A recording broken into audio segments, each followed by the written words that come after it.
دوای بڕیاری کشانەوەی هێزەکانی ئەمریکا لە سووریا، گفتوگۆی نێوان کوردانی ڕۆژاوە و حکوومەتی سووریا دەستی پێکردووە.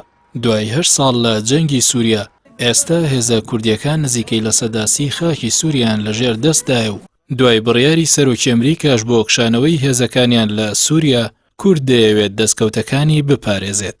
بە پێی زانیاریەکان، گفتوگۆکانی نێوان هێزە کوردیەکان و حکوومەتی سووریا بە ناوبژێوانی رووسیا بەڕێوە دەچێت.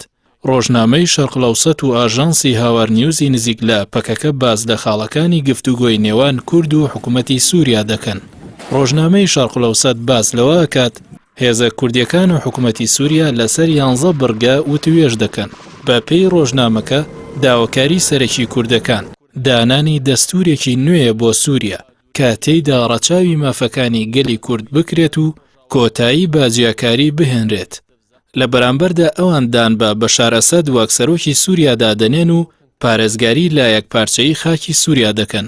ڕۆژنامەکە ئەوەش ئەخاتە ڕوو داواکاریەکی دیکەی کورد لە سووریا دیاریکردنی چارەنووسی هێزەکانی سووریای دیموکراتە کە ژمارەیان لە 60,000 چەکدار زیاترە.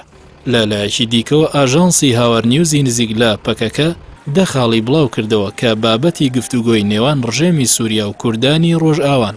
بە پێی ئاژانسەکە، یەکپارچەی خاکی سووریا و سیستەمی فیدراڵی و پەروەردەکردن بە زمانی دایک و دابەشکردنی سامان و وڵات بەسەر هەموو ناوچەکان خاڵی گفتوگۆن.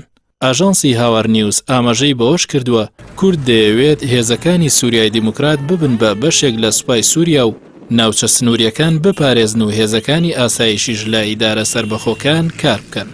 لە دوای شۆڕشی گەلانی سووریا، کوردەکان 3 کانتۆنیان لە کوردستانی سووریا دروست کرد کە پێکهاتبوون لە کانتۆ عەفرین و کۆبانێ و جەزیرە. بەڵام لە ساڵی 2018 تورکیا هێرشی کردە سەر کانتۆنی عەفرین و کۆنتڕۆڵی کرد. لە ئێستاشدا کوردانی سووریا نزیکەی لە سەداسی خاکی سووریایان بەدەستەوەیە، بەڵام تا ئێستا هیچ زەمانەتێک نییە کوردەکان لە سووریا ئەو ناوچانی لەژێر دەستیاندایە لە دەستی نەدەن.